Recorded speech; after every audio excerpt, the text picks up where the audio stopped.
tutorial for a quilted Kusama jacket. Now you may already be familiar with the Kusama jacket. It has been on the bestsellers of our creators collection for some time now.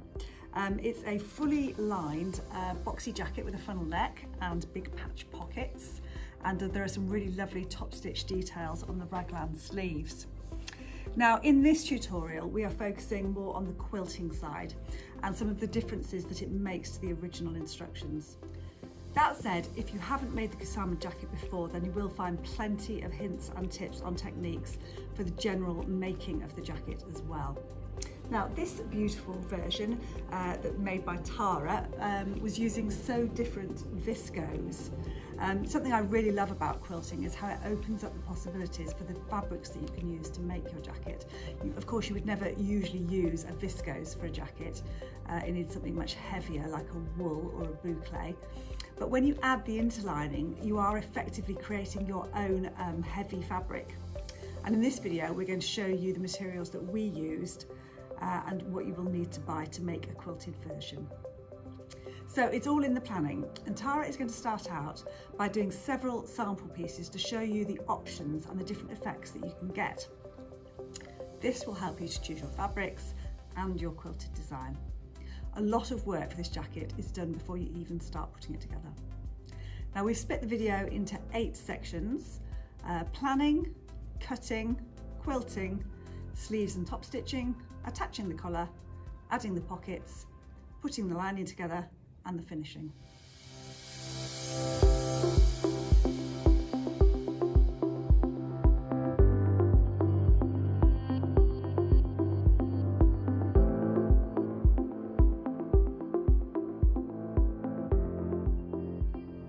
So the materials that you're going to need are outer fabric. You need to look at the instruction book for the quantities of this because it does vary with the width of the fabric and the sizes. The lining fabric, again, see the instruction book. The bump interlining, now that is a medium weight that we've used, which is 180 to 200 grams, and you will need the same quantity as your outer fabric. Buttons and poppers. There's also optional top stitching or embroidery thread. We say this is optional because we've actually used normal thread, but if you want to use embroidery thread, it does give you a lovely finish. And there's also the optional embroidery foot for your machine. Again, we say that this is optional because if you are doing a straight line quilting design, you won't need the embroidery foot, but we have done a very, very curvy pattern, and to achieve those smooth curves, you do need an embroidery foot.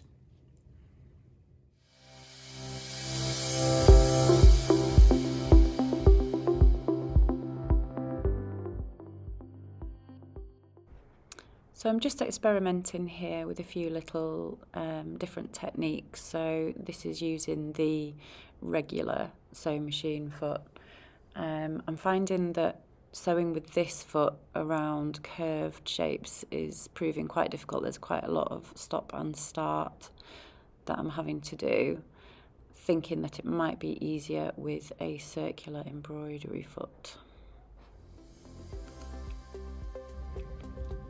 When you're getting ready to sew with the machine embroidery foot, there are a few settings that you need to pop your machine to. So you're going to remain on a straight stitch, which on our machine is stitch A, and then you're going to take your stitch length to 0 and your stitch width to 0. Another very important thing to do is to drop the feeds on the machine. So on our machine, it's just underneath here. So there's little zigzag lines there, and then all that we do is pull our lever across and up, and that drops the feeds down, as you can see there. That makes it much easier for the fabric to glide over the plate and to get that whole free motion feel going. This is definitely easier using a circular foot. Going round circles, it makes complete sense. The slower that you go, the smaller the stitches are as well, which looks really nice. You can get a lot more smooth lines using this foot as well. It takes a bit of getting used to, but I really like the effect that it gives, that real sketchy look. The The thing to remember is that the needle is almost like your pencil and you're drawing on your fabric. So your pencil is staying still and you're moving your paper or your fabric, if you like, in order to draw. I think it looks great in a contrast stitch colour as well.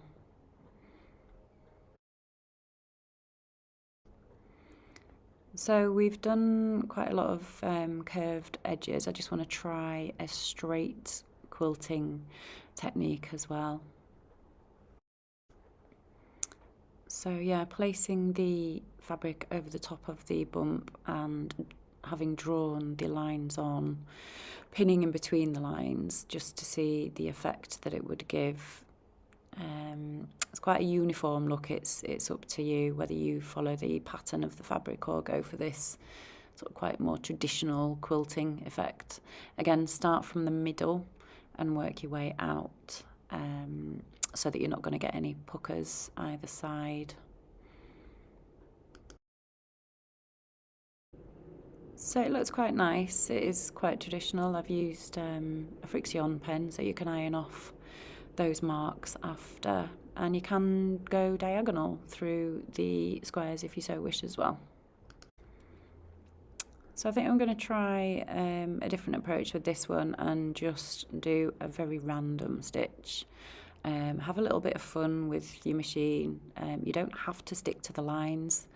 It's like being a little child again and colouring outside of the lines. It can look really quite cool. So just go with it. There's no rules when it comes to free motion embroidery. Just do what you feel looks right, looks good. So yeah, just having a little bit of fun here, seeing what I think might look quite good. And again, a contrast stitch always stands out.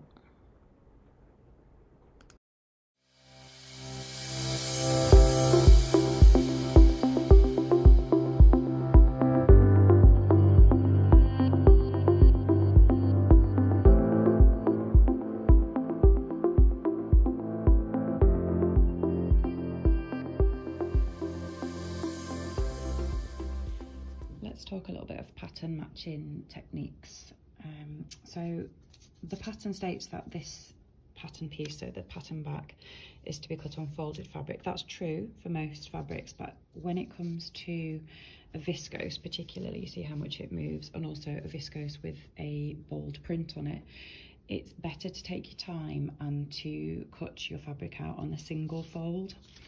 So there's a little method for this. So to find your center point, so this is going to be the center point of your jacket back, I like to position my pattern piece down the center. So for this, it's got some really good guide lines down these center circles. That means that you're going to have a full circle going down the spine, if you like, which would look really, really good. And then you also have horizontal lines. Now you can line that up to the horizontal line as well. So we would be, I might recommend that you chalk around this. You can either pin it and cut it, or you can chalk around it. But the important thing is that you don't cut down this line here. And to ensure that we get the line straight when we flip the pattern over, we're going to pop some pins down this center line here. So that's the pins down the center back there. So that's going to be the guide for when we flip the pattern over to cut the other side. So you would simply just flip your pattern like so, line it up against those pins there. I also put a little marker at the bottom for where the hem needs to sit as well. And then you're ready to cut out the other side of the pattern. You'll have one full piece. So that's just a little tip of how to get your back piece cut out symmetrically. Moving on to the front pieces, again, cut this out singularly. And the important thing to remember is to line up the hem of the front piece in exactly the same position that we lined up the back piece, and then you will get that lovely linear pattern repeat going around the jacket. and just make sure that your edges are a good 90 degrees up the circles, and cut out individually. Use weights to cut out, or use pins, and then cut out with either a rotary cutter or scissors, whichever your preference is. For the sleeves, I would cut them out in the same manner as the back. So single fold fabric again, pins down the centre of the centre line because it is a symmetrical sleeve pattern, and then flip it over and cut around. And again, you can finish both sleeves at the same point. It would give a really good look. And again, I would aim for the circle to be going down the centre of the sleeves as well, or whichever pattern you have to go down the centre of the sleeves. And remember, you've got to cut 2 sleeves out.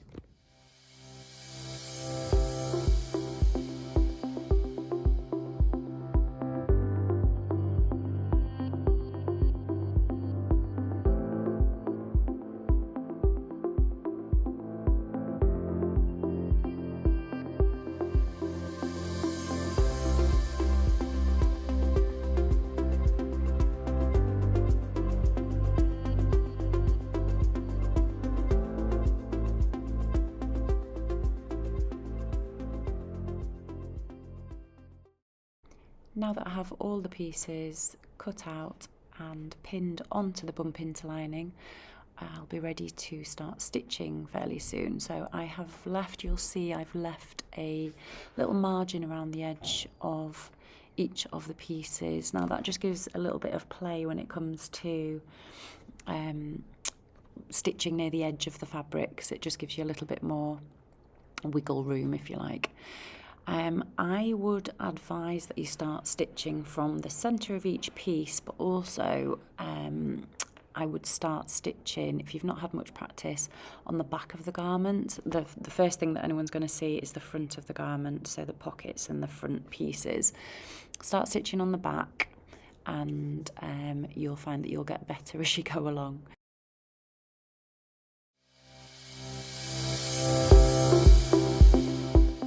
So we're going to do foot down, needle down, start stitching from the centre, and just let the machine foot do its thing. Remember, it's free motion, you don't need to force it too much, and don't go too fast. You get really nice little stitches if you let it go a little bit slower.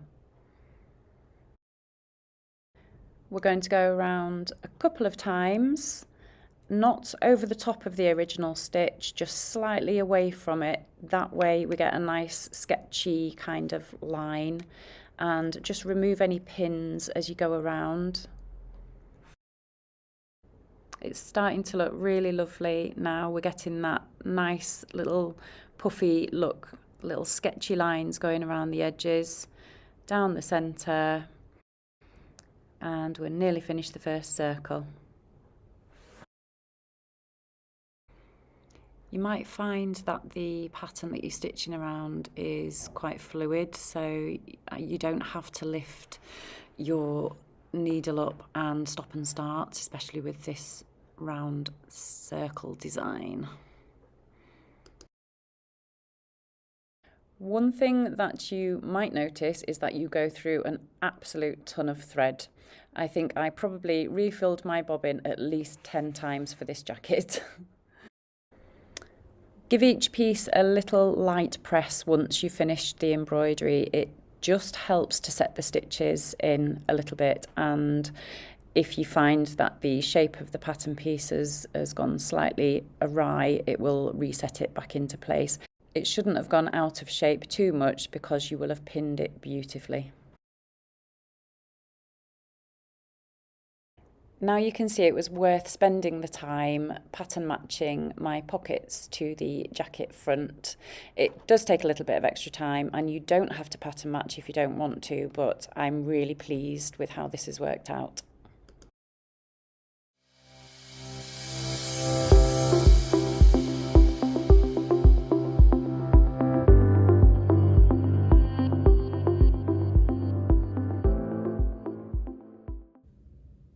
Once you've finished with the embroidery foot, and just pop the regular foot back on and then adjust your setting. So you're on straight stitch A as before, and then you'll be turning your stitch length round to whatever you normally stitch with. For me it's a 2.5, and the stitch width to 5 for me. And the important thing to remember is to lift your feeds again, so you're just flipping that switch back up again. Now it will activate itself as soon as the hear it click there, as soon as the needle goes down. So that's it all activated and ready for straight stitching.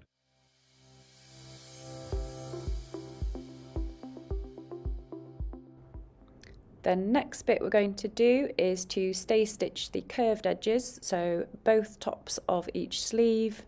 We're going to do the front neckline pieces and the back neckline. Stay stitch using a number 2 stitch width and 1 centimetre from the edge.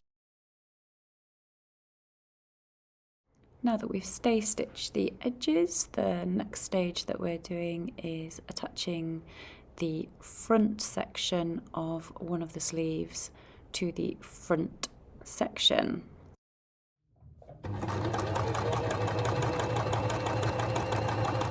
So now we have the sleeves attached to the back. We're going to press open these seams here, and then we're going to top stitch down either side of the seams of the seam like that, either side, both sides on the back, and then we'll repeat for the front when we attach the fronts as well. I find it helpful and beneficial to pin down the seam allowance prior to top stitching. That way you ensure that you're catching all the layers underneath and you're not going to get any wrapping over of the seams underneath, and you get a nice flush finish.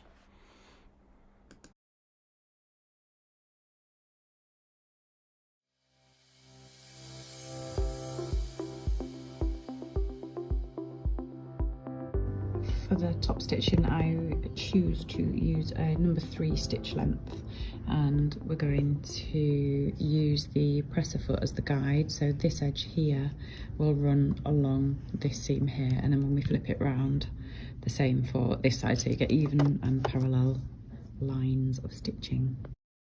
So the next step is step 4, and we're going to attach the front pieces onto the side of the sleeve as we did for previously. So we're going to pin all along this edge here, stitch, press the seams open and top stitch as before.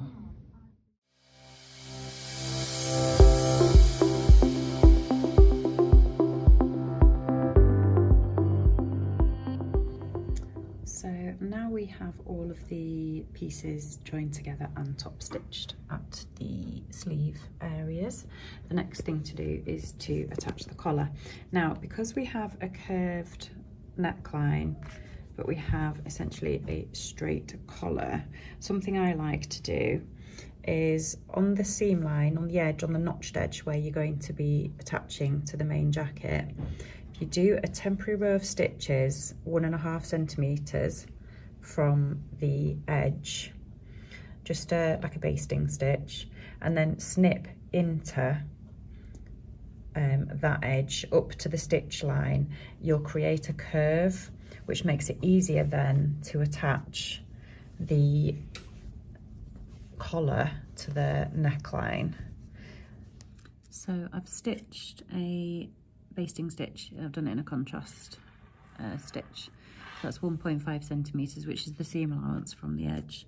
So you've got your 4 notches in there already, and all I'm going to do is just snip up to that stitch line, making sure I don't stitch through it, and do that all the way across this top edge. I'm lining up the outer edge of the collar with the outer edge of the neckline, and you can see because I've snipped into the collar, it allows the collar edge to expand a little, which then fits the neckline. So I started pinning at each corner, at each end, and then pin in the middle, and then work your way out into the centre and it should sit nice and flush. It's just a little thing that I do to help it sit nice and smooth.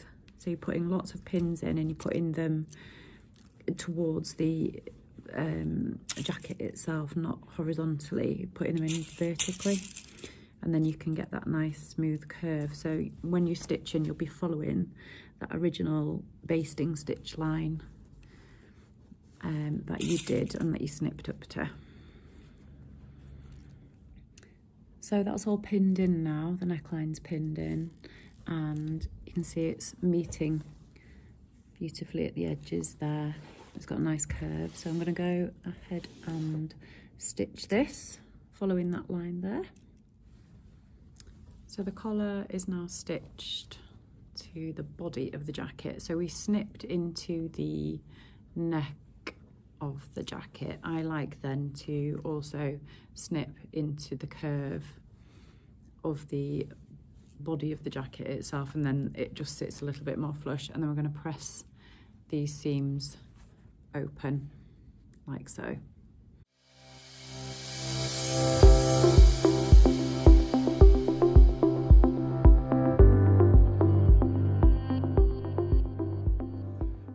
So now we have all the pieces assembled and pressed out, so that's the collar pressed in.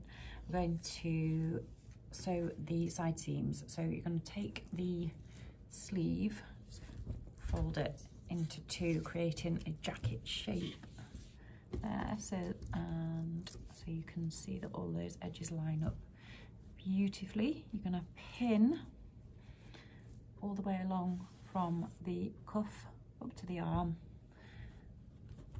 hole there, and then down to the hem. You can do that on both sides, so that's your front opening there.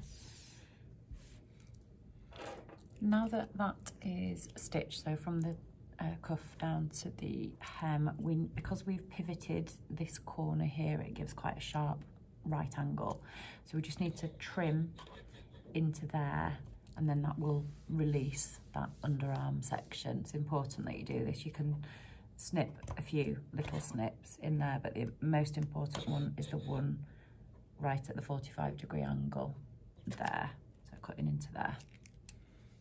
So onto the pockets. So taking the top edge with the notch of the outer pocket, we're going to go right sides together with the pocket lining, so matching the notches up on the top. You'll see that the lining is slightly shorter than the pocket front. This will all become apparent later. So we're just going to stitch a 1.5 centimetre seam allowance across the top notched edge, all the way across there.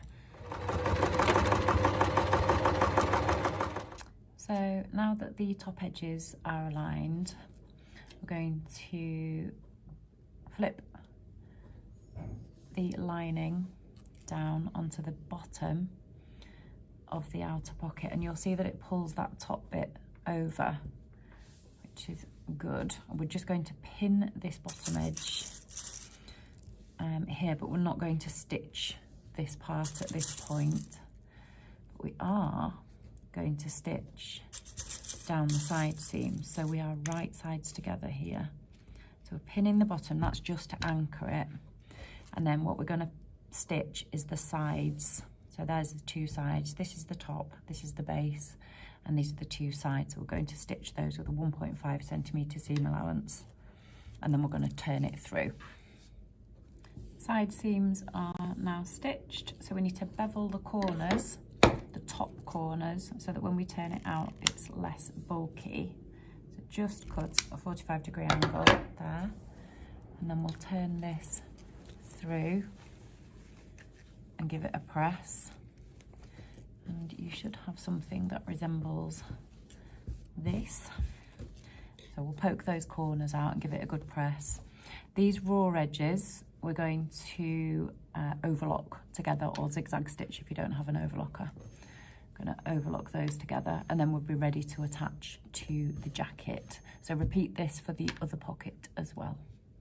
So your two pocket pieces should look like this now. So you have an overlocked bottom edge and stitched top and sides, and then you have that little facing section on the back at the top there, next to the lining. So now we're ready to pop these onto the jacket fronts. So assembling the pocket to the outer, you want to find where your marks are for your pocket position and line this up with what will be your stitch line. So you're putting your pocket right side together. So this is the hem of the jacket down here. And then just pin across the bottom edge of the pocket. So when you flip it back up, there is your pocket. And if you have a pattern and pattern matched, you can use this, as I have here, you can use this to help you guide the pocket position as well. So we're going to do that on both sides. So we're going to stitch across there, and then when that's flipped up into position, we're going to pin that, and you can slip stitch this or you can machine stitch close to the edge. It's entirely up to you, depending what finish you would like. I think with this one, because it is quite buoyant, with it being now quilted, I'm going to slip stitch the edges so it's an invisible stitch essentially. So I've hand stitched down the sides of each pocket now, and they're looking good, and we're ready to tackle the lining.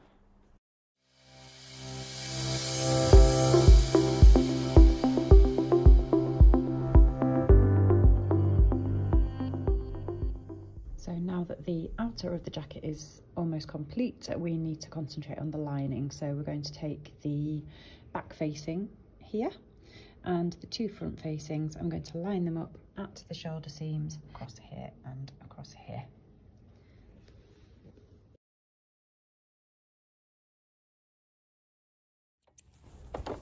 It's looking good, nice and flush. You want that smooth edge around your facings, that continuous smooth line. Now we are going to attach the sleeve lining to the front lining at the front section, so you can see the single notches there which will match up. The front section sleeve is now connected to the front lining, and the next thing to do is to attach the back to the back of the sleeve and stitch as before. The next thing we need to do, now that all the lining pieces are attached to each other, is attach the facing section, which will look something like this when it's constructed. So I find the easiest way to, because what we're going to have to do is flip that over right sides together, and we're going to be stitching two opposing curves together. Now, a little tip that I have is to stitch a 1.5 centimetre row of stitching around your curved edges to around about this point here. And then once you've got your 1.5 centimetre seam, you will snip into all the curved areas. Then it will become a lot easier to fit these two opposing curves together, because you can spread out this curve to a straighter shape, which will mimic this bit here. So we now have a long stitch, so I chose stitch length 4. We've stitched around this edge here, and then I'm just going to take a pair of snips and just snip in about 1 centimetre sections up to that stitch line, and that will just help to then spread out that seam and will help it to sit on the raw edge of the lining. A tip for pinning two opposing curves together would be to put your pins vertically as opposed to horizontally. Start from the centre, match your notches, and then work your way out to the edges, and then you'll get an even distribution of fabric, hopefully with no puckers or gathers, but check prior to sewing that you have a nice flat seam to sew. The facing is now pinned to the lining all around the edges, and I'm ready to stitch with a 1.5 centimetre seam allowance. Note I've put the pins heading vertically on the curved line makes it much easier to get a smooth finish. The facing is now attached to the lining, and we can now start to stitch from the cuff edge up to the underarm and down to the hem edge, clipping into the underarm as we did before. Time to attach the lining to the jacket at the neck point. So with the outer jacket facing right side out, slip on the lining over the top through the sleeves. So you've got your inner inside your lining there, and we're right sides together.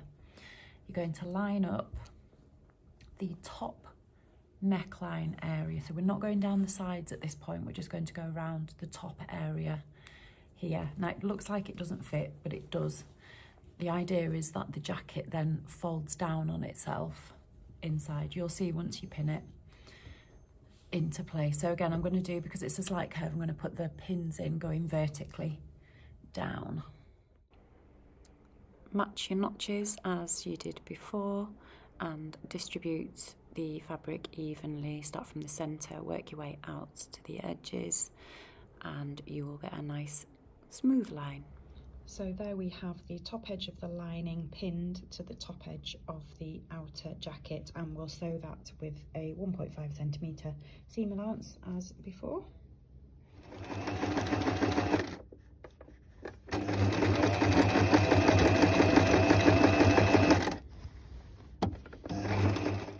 The necklines are now stitched, so with right sides together, we're just going to fold the collar down halfway, so you've got your two seams meeting either side there, and we're going to stitch from the top, lining up the notches down the side all the way down to the end there. We're going to stop 1.5 centimetres before we get to the bottom end there, and that will aid us to turn up the lining at the end when we attach it to the main. So you're matching these two seams here first, pinning from the top and stitching all the way down to 1.5 centimetres from the end there, so along this edge here. Just remember to stop 1.5 centimetres from this bottom edge. We have now attached the facing to the outer jacket, and the next step is to understitch. So we're going to understitch on this line here, that's catching all of the seam allowances on the facing side. We're going to do that all the way around as far as we can go. Won't be able to get up to the top corner, but just understitch as far as you can. Attaching the sleeve lining to the outer jacket at the cuff. Now this can often seem a little bit daunting, but if we approach it logically, it should be a little bit easier to follow. So if you pop your sleeve lining inside your outer sleeve, what we want to have is the underarm seams in alignment with each other. So check that your lining seam is running along the same seam as the outer jacket and that it's not twisted anywhere. Bring your two raw edges together like so. And what we want to do, we want to turn the lining over to the wrong side by your seam allowance, and the same with the jacket outer. So the finished effect will be something like that.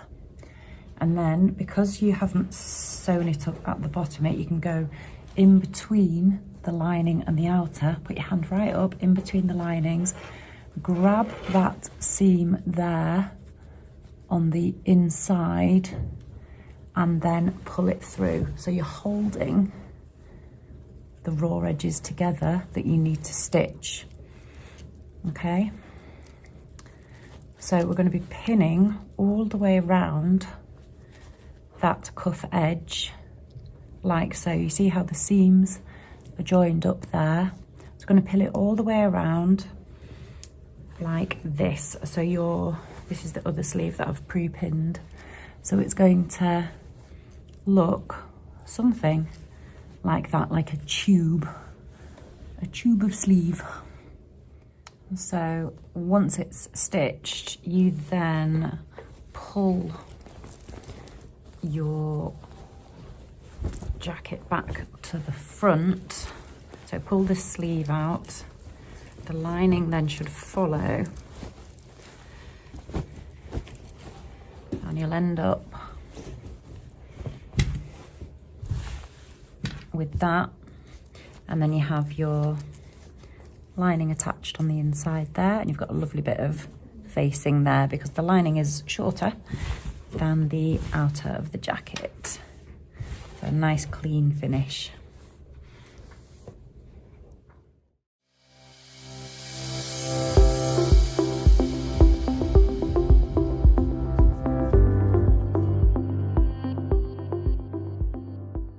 Creating the hem of the jacket, so turning the jacket inside out, so you've got right sides together, so you've separated the lining out from the outer, right sides together.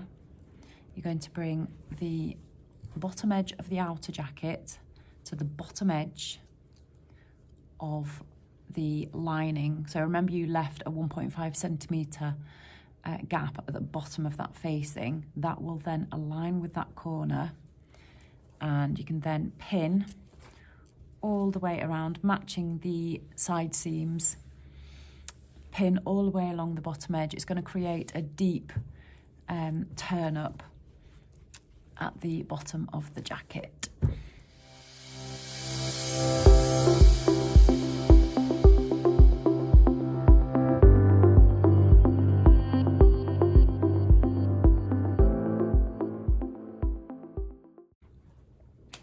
Remember to leave a 20 centimetre or so gap at the bottom edge so that we can then pull the jacket back through when we've stitched either side from end to end. Once you've pulled the jacket through the turning gap so that it is the correct way out, you'll need to close up the gap in the hem. So just pin along the lining as so and give it a hand stitch. Now we're going to do a little technique called stitching in the ditch, and this just helps to prevent the collar from slipping down. So we're going to stitch literally in this seam between the collar and the main body of the jacket.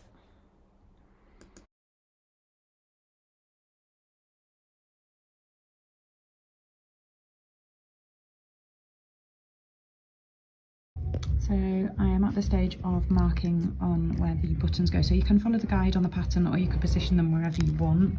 I've positioned mine 3 centimetres in from the edge. So this is for the button, 3 centimetres down from the top. And then I've left a gap of 13 centimetres to the next one. Again, 3 centimetres from the edge. And then another gap of 13 centimetres for the third one. And 3 centimetres from the edge. And then if you mark your buttonholes parallel to where the buttons are, so I'm going to start my buttonhole 1.5 from the edge, so it'll be going from there across to there, and that should hold quite nicely as a button. Same with that one there, 1.5 from the edge, and same with that one there, and they're sitting across from each other, so they should sit quite nicely once on.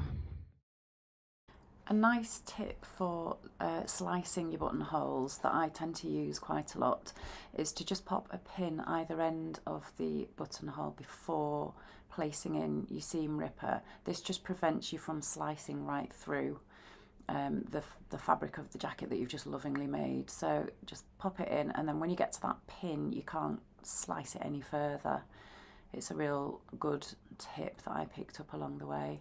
So we're just going to do all of these buttonholes along here, and then we should be ready to check that the buttons fit. And here we have our final jacket. I think you'll agree it looks really fabulous. It's worth taking all that time to do the pattern matching and the embroidery. It just elevates that fabric a little bit more. I wear mine all the time. It's super snuggly and warm, and I absolutely love it, and I think you will too.